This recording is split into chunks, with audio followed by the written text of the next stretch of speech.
Alright, what's up everyone? I'm sure you guys have seen by the title of the thumbnail. Yeah, it's not clickbait. I'm not tricking you guys. I actually almost died. I'll get to that point here in a little bit, but I don't know, I just don't really care how well this video does. I don't care if it gets 1,000 views. I don't care how this video does. I don't really care about making money off of how my health incident happened or whatever. I don't really care about it. But anyways, I'm gonna try to tell a story about how all this went down, but honestly, I only remember really half of this whole thing, so it's kind of hard for me to like go through the whole story because most of the time I wasn't even awake. Like I was kind of apparently going in and out of a coma for a while. But anyways, so I went up to Norman, Oklahoma for like a alumni event. This was right after Good Week in Stream Song in Florida, which probably by the time I've uploaded this video, it hasn't come out yet. But anyways, I was in Norman, Oklahoma for like an alumni event. This was my first alumni event because it costs money to like make a team and help support the golf team and all that. But I was there with my assistant coach Jimbo, who was the assistant coach at OU when I was playing at OU, but the year after I got done, he switched over to being the head coach for Coastal Carolina, and he kind of just came back for our alumni event in Oklahoma. But anyways, so I was in the cart with him. I think we started on like hole 14 or something like that. Shotgun start, played however many holes, 5 holes, whatever it is to get to hole 18, and then once we finish that, you go over to like our par 3 course. So there's gonna be a video coming out of the OU college golf facility that I filmed before this incident. This happened like the day after that, me filming that, so look out for that. But yeah, so we went to that our par 3 course area, and then it's like 4 holes, and then we went to like do this like random putt thing. I don't really know what that putting thing was about, but we hit a putt. We went over to the first hole and hit my tee shot. Actually, now that I think about it, I don't even remember where that tee shot went, but anyways, I hit my tee shot, and there's a bridge that connects the first hole tee shot to the first hole fairway. I don't really know why I said it like that, but basically to get to the fairway you have to go through a bridge. And I know this, like this is my college facility golf course that I grew up, playing at when I was at OU. And I don't know why I had my head stuck out of the cart as we were going through this bridge, but I had my head stuck out, and obviously the bridge has like railing on the side, right? So like it's not like a 2-car bridge. Like you don't really ever go down that cart path the other way. It's just from the tee box to the fairway, and the bridge is not really all that wide either. Like it's made pretty much for a golf cart and basically not a whole lot else. Like it's pretty tight, and like the railing is like not just like a pipe. It's like an actual like metal, like steel railing. I don't even remember the actual impact of my head hitting the railing. I just remember my head hurting after I hit my head, and then I just remember me saying, "Ow, Jimbo, what the heck was that?" I call him Jimbo. He's like, there's a bunch of different variations of Jim that I call Jim, but Jim's like, what did you do? Did you just like glance your head on something? Like I don't think he really realized the severity of what just happened. But also, it's kind of funny how there are so many apparently all these articles saying that I was in a car accident, which I guess if you say you're in an accident, you had a severe injury, I guess the first thing you do think about is car accident, but no one really even knew what even was going on. I don't know why there was so much information being told about car accident. But anyways, I hit my head on the bridge as we were coming off of one tee box, and I somehow played 7 holes after that point. I don't remember a single shot that I hit. Like Jim has been texting me, after the whole fact, like I hit this shot on that hole and did this on that hole. Like I had no idea what I did those 7 holes that I was over there. And so at this point, I don't really remember what time I started that whole round, but I remember I texted my girlfriend at 4:30 saying I just hit my head. I'm feeling pretty confused and dazed right now, but like I didn't pass out. So like that's kind of the main thing. I didn't pass out. Yeah, I mean, I don't think you have to be unconscious to be considered in a concussion. I'm not really sure exactly of the details of all this stuff. Yeah, I somehow played 7 holes, don't remember any of it, and then I guess after 7 holes I for some reason felt like not playing anymore, which I guess I completely understand because I just hit my head. And once we got to hole 9, I just told Jimbo that I was going to get in my car, and well, my intention was to go drive back to the hotel that I was at, which is about 40 minutes away. He thought I was going to go back to our college golf facility, which is like a 2-minute drive. So I don't even know how I drove back to the hotel in that mental state that I was in. I had such a bad headache. I wanted to just go to sleep, and I don't know, I just mentally, I hardly can even remember what even was going on. And so I got to the hotel somehow, finally, and my girlfriend was supposed to come up to Norman, Oklahoma, like previously planned. Like we were already planned for her to come up later at this time. And so But so she was gonna come up in like an hour and a half, and then I went up to the lady, like the clerk or whatever at the hotel, kind of telling them like, I'm gonna sleep in this like sofa thing in the lobby. Can you wake me up every once in a while, ask me where I am and like basically what state I'm in and where I am basically, because I just hit my head like pretty hard. And they kind of looked at me like, okay, like kind of seemed a little bit freaked out, which I would be freaked out a little bit too. So then I was just kind of taking a nap in the hotel. I don't know why this whole thing made me feel really sleepy, but I felt really sleepy. I just wanted to go to sleep, and the excruciating headache would not go away. Like it was just like, I don't even know how to describe it other than like the most painful headache I could potentially try to like describe to you. And I was just so surprised that like at this point, I think it was around 7 o'clock, 7:30 maybe, and so I was like, man, like I feel like at this point something should have gotten better, or I should have started feeling better or something, and it just kept on getting worse and worse. And finally my girlfriend came up to OKC, which is where the hotel was, and told me that I should go to the ER. And just the moment she said that, I was like, heck no, like there's no way I'm gonna put myself through, you know, that much debt and all that money that would be associated with getting a neurosurgeon and all this stuff, and going to the ER, especially getting even an ambulance to even get me, especially because I don't have any insurance. So just like me thinking about the hospital bill cost that would be, you know, associated with all this stuff, even for a person that does have insurance. I mean, I don't even have insurance, and I'm just trying to think like, how much would all this cost? I don't even want to think about what this number would be. Like I just instantly, that's what my mind went to, and I was just like, no, there's no chance. Like I'm just gonna wait this out and hopefully it gets better. And we went to my hotel room. We were just kind of waiting around for a bit, just hoping the pain would go away. And it got to a point where I was like, dude, this pain is not leaving. It's getting worse and worse. And I don't know what triggered my mind to say this at the time, but I was like, okay, screw it. Let's just go to the ER. And whatever costs I'm going to have to deal with, I'll have to deal with it later. But right now, like this pain is excruciatingly painful. And so my girlfriend looked up the hospital and we went there. I don't know how my body knew this, but as I was walking into the hospital entrance, like before I got into the entrance, my body just wanted to throw up. I don't know why, but I threw up 3 times right outside the hospital.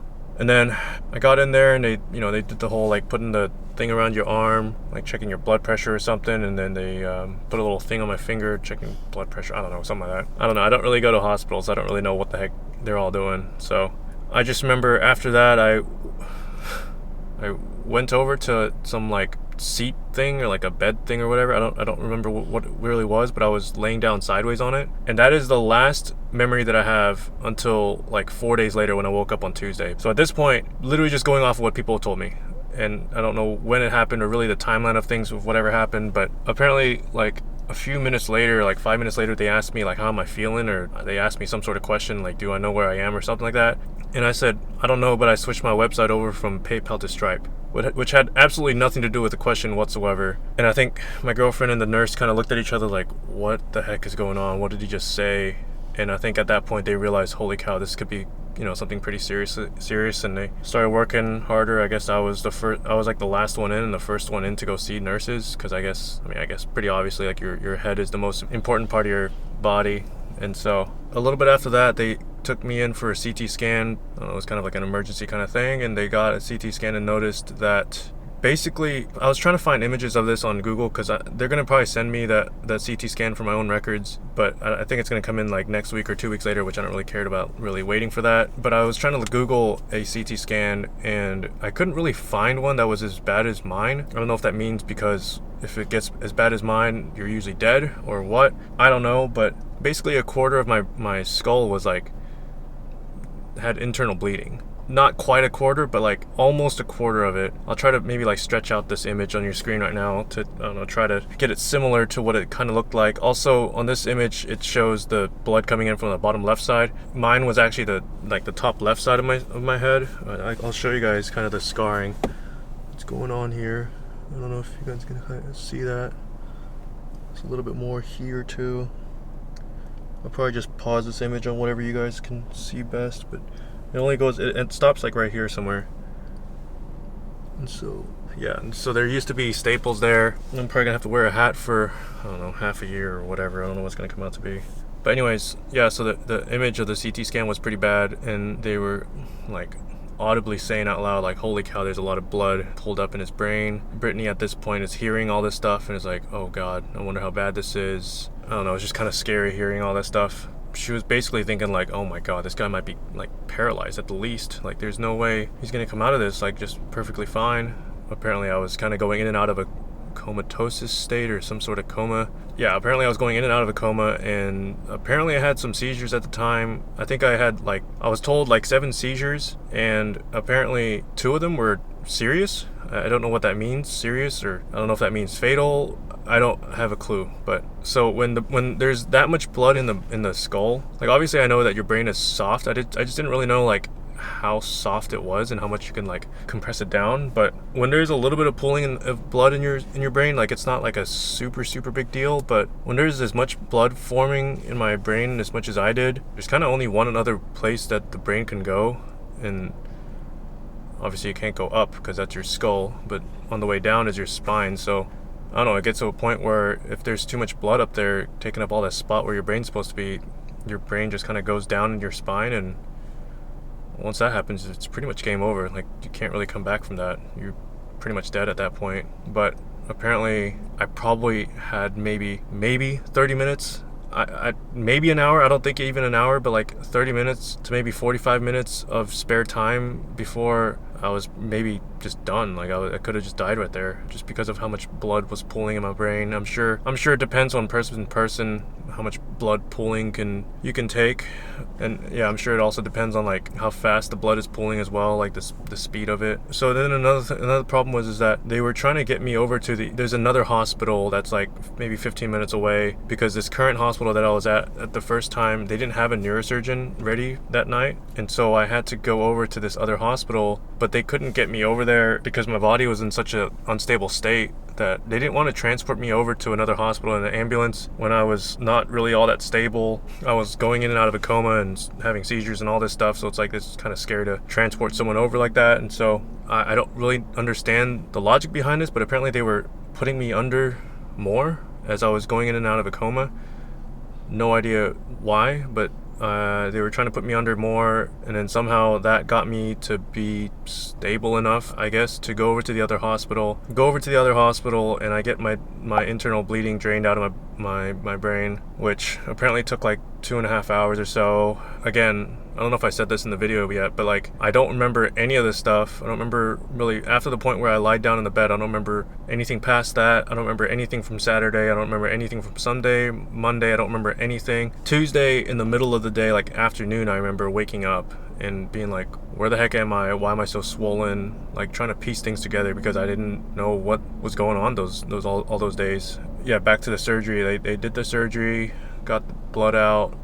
At this point, my girlfriend's at the hospital waiting for me to come out. And then finally they saw me at like some ICU unit or whatever. And I don't think doctors really know. Obviously there's a lot of things that we know about the brain, but there's a vast majority of things that go on in the brain that we have absolutely no idea what's going on. I don't know if they even knew how the surgery result was going to be. I don't think they knew really how my recovery was going to be. With that amount of blood that was pulled up in my brain, like it's kind of hard to tell what the result's going to be. Also, like there's things like with long-term effects, like some people apparently have some sort of seizures or problems or something like in the next like 2 or 3 years, and some people it's like they just live their rest of their life as if nothing even happened. I don't think there's really like a lot of knowledge on post-surgery on how people react to these kind of things, but honestly, I mean, right now I feel like I'm generally fine. Like I don't think I'm acting weird. It's kind of one of those things like if you don't know if you don't know. I can't tell if I'm acting weird because I can't tell. So I mean, I'll probably be able to tell if I look back at this footage, see if I'm acting all weird, but as of now, I feel like I'm pretty much back to normal, which is so crazy to think about because of all the blood that was in my brain and basically how close I got from dying. Yeah, I mean, it's crazy to think about. And so on Saturday, they asked me if I can wiggle my toes and give them a thumbs up, and surprisingly, I was able to wiggle my toes and give them a thumbs up, which was kind of a surprise after just hearing all those urgent and severe calls that they were making in the hospital about how my condition was and how I still had all my motor functions and everything. I don't have any problems with my mind or memory or anything like that. So this whole thing kind of happens and I get out of surgery and 3 weeks go by and I'm waiting for the hospital bill to come, and I'm just dreading it because I'm like, oh my god, it's gonna be so much money. And somehow it comes out to like be less than like $5,000, which I was genuinely so surprised about. I was like, I almost just didn't really think that was it. I thought there was like more coming, but it was really just $5,000, which is so wild to me. I think someone from OU gave me a big donation or something like that. I don't know exactly who, or if it's someone I know, or I don't know. I need to look into that a little bit more, and I don't know, I just really want to thank that person for helping me out so much, because I was thinking this was going to come out to like $100 or $150 or $200,000 and just be, I don't know, just continuing to go up over the course of time. And you know, I don't know if Coach Hebel, my coach at OU, was the one that was able to put all this together or help me out, but I mean, major thanks to Coach Hebel and team at OU for really helping me out and giving me that gift for all that. And so yeah, like I talked to the neurosurgeon, and apparently I'm good to play golf now. I'm good apparently to work out. I don't know about the working out part. I'm gonna take it easy and just play it safe and not do any of that stuff until, I don't know, full like 2 months after this whole surgery thing's gone by. But yeah, I mean, like, I've been trying to hit balls every once in a while. I'm not sure if my whole like my head turning to go like see the ball kind of quickly is a problem or not. I'm gonna try to just reconfirm that's okay, but I mean, it feels like it's generally back to normal with my swing, and everything just feels like it's basically the same.